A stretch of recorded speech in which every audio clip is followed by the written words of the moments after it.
Hai Sobat Pintar, Assalamualaikum. Asbabun nuzul dan isi kandungan Quran surat Al-Lahab yang berarti gejolak api. Surat Al-Lahab adalah surat ke-111 dalam Al-Quran. Baik, kita bacakan artinya dulu. Binasalah kedua tangan Abu Lahab, dan sesungguhnya dia akan binasa. Tidaklah berfaedah kepadanya harta benda dan apa yang ia usahakan. Kelak dia akan masuk ke dalam api yang bergejolak. Dan begitu pula istrinya, pembawa kayu bakar, yang di lehernya ada tali dari sabut. Surat ini terdiri dari 5 ayat dan merupakan surat Makkiyah. Namanya surat Al-Lahab karena surat ini membicarakan Abu Lahab yang suka menyakiti Rasulullah dan balasan baginya berupa neraka yang apinya bergejolak.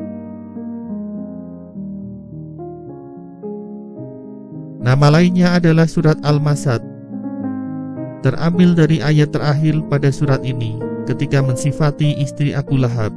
Kata Masad adalah sejenis tali yang berasal dari pohon Al-Masad yang tumbuh di Yaman dan dikenal sangat kuat. Masad juga berarti tali yang terbuat dari sabut. Hal ini menggambarkan betapa hinanya istri Abu Lahab. Bagian tubuh yang seharusnya indah justru terjerat dengan tali yang terbuat dari sabut.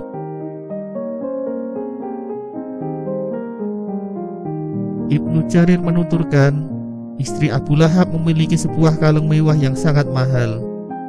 Ia mengatakan, sesungguhnya aku akan menjual kalung ini untuk biaya memusuhi Muhammad. Maka Allah menghukumnya dengan tali dari api neraka yang dikalungkan di lehernya. Surat Al-Lahab disebut juga dengan surat Tabbat, karena firman Allah ini diawali dengan kata tersebut. Sebab turunnya ayat. Al-Bukhari dan lainnya meriwayatkan dari Ibnu Abbas, ia mengatakan, suatu hari Rasulullah naik ke atas gunung Safa, kemudian memanggil, wahai Bani Fihl, wahai Bani Adi, dan seterusnya. Demikianlah beliau memanggil-manggil berbagai klan dalam suku Quraisy. Orang-orang Quraisy begitu antusias menanggapi panggilan Nabi sampai-sampai orang yang berhalangan hadir mesti mengutus seseorang untuk mencari tahu apa yang terjadi. Maka orang Quraisy pun berkumpul. Kemudian beliau berkata, bagaimana pendapat kalian jika aku mengabarkan kepada kalian bahwa musuh akan datang pada waktu pagi atau pada waktu sore? Apakah kalian membenarkan perkataanku? Mereka menjawab, iya. Kemudian beliau berkata, sesungguhnya aku memberi peringatan kepada kalian dari siksa yang pedih. Abu Lahab lalu berkata, binasalah engkau wahai Muhammad, apakah karena urusan seperti ini engkau mengumpulkan kami? Maka Allah menurunkan ayat, binasalah kedua tangan Abu Lahab, dan sesungguhnya dia akan binasa, hingga akhir surat. Ibnu Jarir meriwayatkan dari jalur Israel, dari Abu Ishaq, dari seorang laki-laki dari Hamdan yang disebut Yazid bin Zaid, bahwasanya istri dari Abu Lahab meletakkan duri-duri di jalan yang dilalui Rasulullah. Maka turunlah ayat, binasalah kedua tangan Abu Lahab, dan sesungguhnya ia akan binasa, hingga yang di lehernya ada tali dari sabut. Ibnul Mudlil meriwayatkan dari Ikrimah hadis yang serupa. Abu Lahab adalah paman Nabi Muhammad yang bernama asli Abdul Uzza bin Abdul Muthalib, merupakan kakak dari ayah Nabi Muhammad, Abdullah bin Abdul Muthalib. Meskipun demikian, Abu Lahab dan Abdullah berasal dari ibu yang berbeda. Abu Lahab dilahirkan oleh Lubna binti Hajjal dari Bani Khuza'ah pada sekitar 549 Masehi.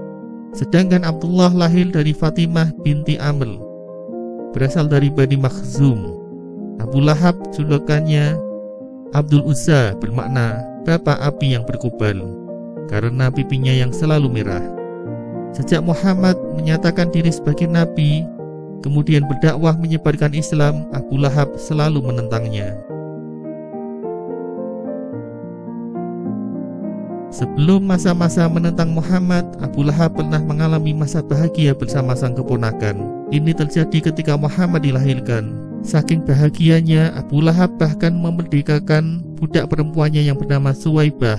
Kemudian, wanita bekas budak Abu Lahab yang telah ia merdekakan diminta untuk menyusui Nabi Muhammad SAW. Abu Lahab yang memiliki nama kunyah Abu Utaibah itu adalah orang yang paling sengit menyakiti Rasulullah. Abu Lahab memiliki julukan Laqab karena wajahnya yang mengkilap ini sering mengikuti Rasulullah dari belakang lalu mendustakan beliau. Ia mempengaruhi orang-orang untuk menolak dakwah beliau.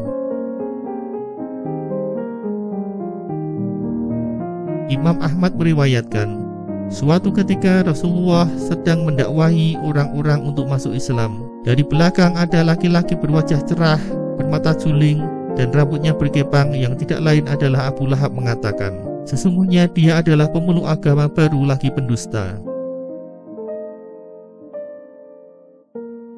Surat Al-Lahab ini merupakan ancaman balasan dari Allah untuk Abu Lahab dan istrinya yang juga tak kalah sengit menyakiti Rasulullah, bahwa kelak Abu Lahab akan masuk neraka dengan siksa yang sangat pedih. Awalnya ia dijuluki Abu Lahab karena wajahnya cerah atau mengkilap. Namun kata Lahab juga berarti kobaran api yang menyala dan sudah tidak memiliki asap lagi. Setelah Rasulullah diutus dan dia menyakiti beliau, nama Lahab mengisyaratkan bahwa ia akan dibakar api bergejolak di neraka. Ada juga yang berpendapat nama Abu Lahab mengisyaratkan bahwa gejolak api selalu menyertainya, yakni api permusuhannya kepada Rasulullah SAW. Menurut Ibnu Katsir, dalam surat Al-Lahab ini menunjukkan bahwa Abu Lahab orang yang celaka, telah nyata merugi dan binasa. Kebinasaan Abu Lahab di dunia bisa disaksikan orang-orang yang melihat kematiannya. Setelah perang Badar, Abu Lahab ditimpa penyakit lepra hingga akhirnya meninggal. Teman-temannya tidak ada yang mau menguburkannya karena takut kalau menyentuhnya akan tertular. Hingga 3 hari jasadnya dibiarkan. Akhirnya digali lubang di bawah tempat tidurnya dan ia dijatuhkan ke lubang itu sebagai kuburnya. Abu Lahab begitu membanggakan harta dan anak-anaknya. Ia pernah mengatakan, jika apa yang dikatakan oleh keponakanku ini benar, maka sesungguhnya aku di hari kiamat kelak akan menebus diriku dari azab dengan harta dan anak-anakku.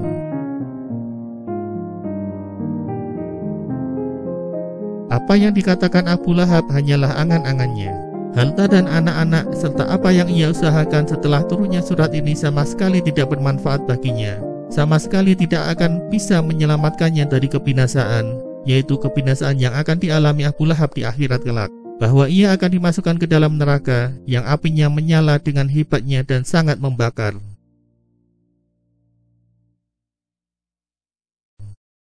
Istri Abu Lahab bernama Ummu Jamil. Nama aslinya adalah Arwah binti Harb bin Umayyah, saudara perempuan Abu Sufyan. Seperti suaminya, Ummu Jamil juga sangat sengit menyakiti Rasulullah SAW. Ia disebut Al-Quran sebagai Hammalatal Hatab, yang artinya adalah pembawa kayu bakar. Ia pernah meletakkan ranting-ranting berduri di jalan yang dilalui oleh Rasulullah SAW. Kalimat Hammalatal Hatab juga berarti pembawa isu dan fitnah. Ummu Jamil suka mengejek Rasulullah sebagai orang fakir.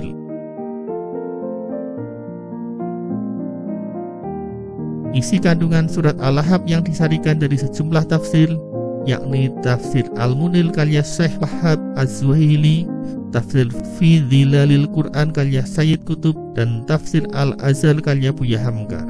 Surat Al-Lahab berisi kutukan untuk Abu Lahab dan istrinya yang sangat sengit menyakiti Rasulullah SAW. Surat Al-Lahab mengandung berita gaib bahwa Abu Lahab akan merugi, binasa dan celaka, dan itu benar-benar terjadi. Ia mati mengenaskan dengan sakit yang membuat jijik teman-temannya hingga tak ada yang mau memakamkannya.